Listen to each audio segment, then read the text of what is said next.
Hello guys, in this video I am going to show you how to create stickers from text on the Sticker Maker application.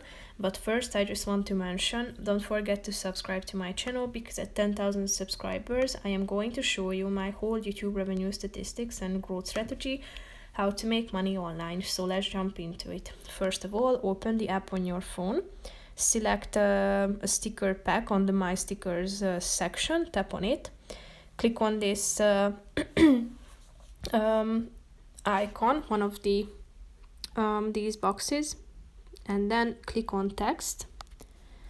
So you should type in a text, select a color down below, tap on the checkmark icon, and place it within the screen. If you are done with it, tap on the Save Sticker button, and here you have your first sticker.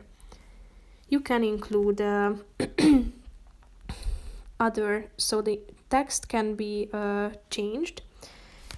You can select the rounded text, cartoon text, typewriter, bold, semi-bold, roboto, comic, classic, graffiti fonts at the top of the screen. And if you tap on this A icon, you can change its format too.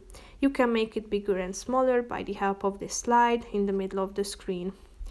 So that's pretty much it for this video, guys. See you in the next one. Bye bye.